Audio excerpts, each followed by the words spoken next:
जय श्री शनिदेव। कहते हैं कि जो भक्त श्रद्धा और विश्वास से शनिवार व्रत कथा को अंत तक सुनता है उस पर शनिदेव की विशेष कृपा बरसती है। जीवन के कष्ट, बाधाएं और शनि दोष धीरे धीरे दूर होने लगते हैं। इसीलिए इस पवित्र कथा को अंत तक अवश्य सुने। आइए श्रद्धा के साथ शुरू करते हैं शनिवार व्रत कथा को। एक समय स्वर्गलोक में सबसे बड़ा कौन है कि प्रश्न पर 9 ग्रहों में वाद विवाद हो गया। विवाद इतना बड़ा कि परस्पर भयंकर युद्ध की स्थिति बन गई।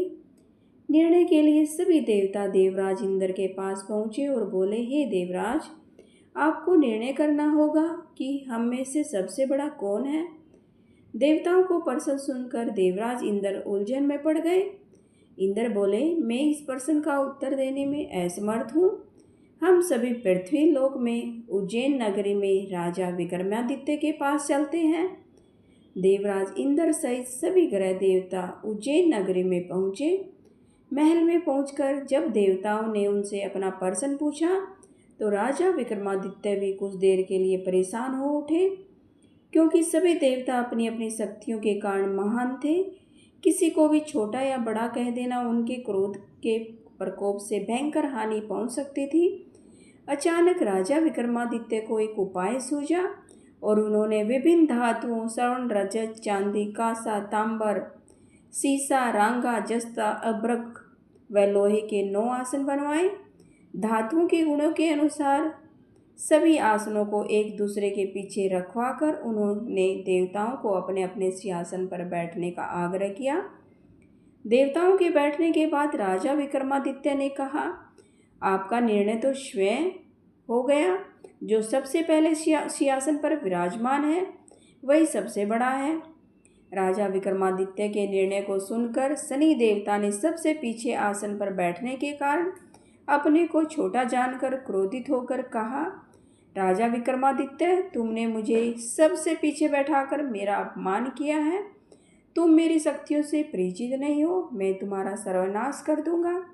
शनि ने कहा, सूर्य एक राशि पर 1 महीना, चंद्रमा 2.25 दिन, मंगल 1.5 महीना, बुध और शुक्र 1-1 महीना और बृहस्पति 13 महीने रहते हैं, लेकिन मैं किसी राशि पर 7.5 वर्ष 7.5 तक रहता हूँ। बड़े बड़े देवताओं को मैंने अपने प्रकोप से पीड़ित किया है। राम को 7.5 के कारण ही वन में जाकर रहना पड़ा और रावण को 7.5 के कारण ही युद्ध में मृत्यु का शिकार बनना पड़ा। हे राजा, अब तू भी मेरे प्रकोप से नहीं बच पाएगा। इसके बाद अन्य ग्रहों के देवता तो प्रसन्नता के साथ चले गए, परंतु शनिदेव बड़े क्रोध के साथ वहाँ से विदा हुए। राजा विक्रमादित्य पहले की तरह ही न्याय करते रहे और उनके राज्य में सभी स्त्री पुरुष बहुत आनंद से जीवन यापन कर रहे थे। कुछ ही दिन ऐसे ही बीत गए। उधर शनि देवता ने अपने अपमान को भूले नहीं थे। विक्रमादित्य से बदला लेने के लिए एक दिन शनिदेव ने घोड़े के व्यापारी का रूप धारण किया और बहुत से घोड़ों के साथ उज्जैन नगरी में पहुँचे। राजा विक्रमादित्य ने राजा में किसी घोड़े के व्यापारी के आने का समाचार सुना तो अपने अश्वपाल को कुछ घोड़े खरीदने के लिए भेजा गया। घोड़े बहुत ही कीमती थे। अश्वपाल ने जब वापस लौटकर इस संबंध में बताया तो राजा विक्रमादित्य ने स्वयं आकर एक सुंदर व शक्तिशाली घोड़े को पसंद किया। घोड़े की चाल देखने के लिए राजा उस घोड़े पर सवार हुए और वह घोड़ा बिजली की गति से दौड़ पड़ा। तेजी से दौड़ता हुआ घोड़ा राजा को दूर जंगल में ले गया और फिर राजा को वहां गिराकर जंगल में कहीं गायब हो गया। राजा अपने नगर को लौटने के लिए जंगल में भटकने लगा, लेकिन उन्हें लौटने का कोई रास्ता नहीं मिला। राजा को भूख प्यास लगाई। बहुत घूमने पर उसे एक चरवाहा मिला। राजा ने उसे पानी मांगा। पानी पीकर राजा ने उसे चरवाहा को अपनी अंगूठी दे दी। फिर उसे रास्ता पूछकर वह जंगल से निकलकर पास के नगर में पहुंचा। राजा ने एक सेठ की दुकान पर बैठकर कुछ देर आराम किया।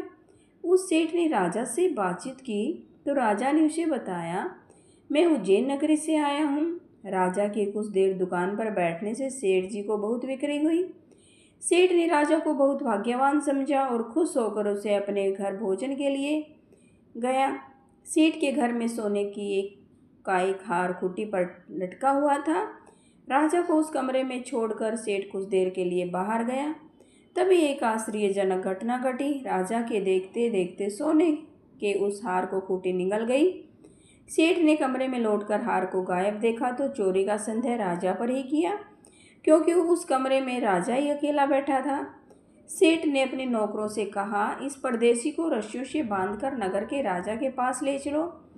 राजा ने विक्रमादित्य से हार के बारे में पूछा तो उसने बताया। उसके देखते ही देखते खूंटी ने हार को निगल लिया। इस पर राजा ने क्रोधित होकर चोरी करने के अपराध में विक्रमादित्य के हाथ पांव काटने का आदेश दे दिया। राजा विक्रमादित्य के हाथ पांव काटकर उसे नगरी की सड़क पर छोड़ दिया गया। कुछ दिन बाद एक तेली उसे उठाकर अपने घर ले गया और उसे अपने कोलू पर बैठा दिया। राजा आवाज़ देखकर बैलों को हाँकता रहता और इस तरह तेली का बैल चलाता रहता। राजा को भोजन मिलता रहा। शनि के प्रकोप की 7.5 पूरी होने पर वर्षा ऋतु प्रारंभ हुई। राजा विक्रमादित्य एक रात मेघ मल्हार गा रहा था। तभी नगर के राजा की लड़की राजकुमारी मोहिनी रथ पर सवार उस तेली के घर के पास से गुजरी। उसने मेघ मल्हार सुना तो उसे बहुत अच्छा लगा और दासी को भेजकर गाने वाले को बुला लाने को कहा। दासी ने लौटकर राजकुमारी को अपंग राजा के बारे में सब कुछ बता दिया। राजकुमारी उसके मेघ मल्हार से बहुत मोहित हुई, अतः उसने सब कुछ जानकर भी अपंग राजा से विवाह करने का निश्चय किया।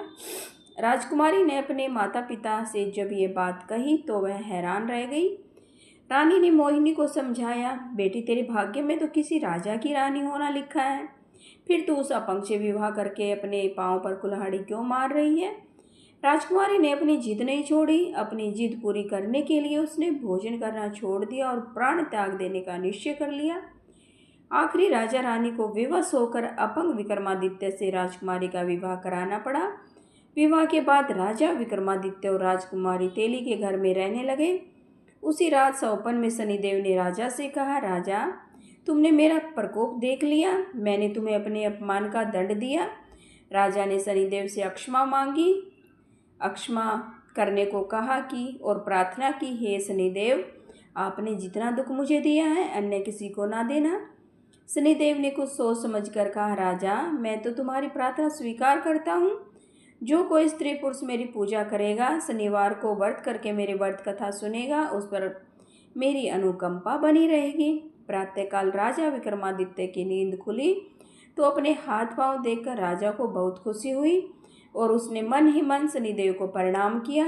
राजकुमारी भी राजा के हाथ पांव सही सलामत देखकर आश्चर्य में डूब गई। तब राजा विक्रमादित्य ने अपना परिचय देते हुए शनिदेव के प्रकोप की सारी कहानी सुनाई। सेठ को जब इस बात का पता चला तो दौड़ता हुआ तेली के घर पहुंचा और राजा के चरणों में गिरकर अक्षमा मांगने लगा। राजा ने उसे अक्षमा कर दिया, क्योंकि ये सब तो शनिदेव के प्रकोप के कारण हुआ था। सेठ राजा को अपने घर ले गया और उसे भोजन कराया। भोजन करते समय वहाँ एक आश्चर्यजनक घटना घटी। सबके देखते देखते उस खूंटी ने हार उगल दिया और सेठ जी ने अपनी बेटी का विवाह भी राजा के साथ कर दिया। बहुत से स्वर्ण आभूषण धन आदि देकर राजा को विदा किया। राजा विक्रमादित्य राजकुमारी मोहिनी और सेठ की बेटी के साथ उज्जैन पहुँचे तो नगरवासियों ने हर्ष से उनका स्वागत किया। अगले दिन राजा विक्रमादित्य ने पूरे राज्य में घोषणा कराई, शनिदेव सब देवों में श्रेष्ठ है। प्रत्येक स्त्री पुरुष शनिदेव का उनका व्रत करे और व्रत कथा अवश्य सुने। राजा विक्रमादित्य की घोषणा से शनिदेव बहुत प्रसन्न हुए। शनिवार का व्रत करने और व्रत कथा सुनने के कारण सभी लोगों की मनोकामनाएं पूरी हुई और शनिदेव की अनुकंपा से पूरी होने लगी।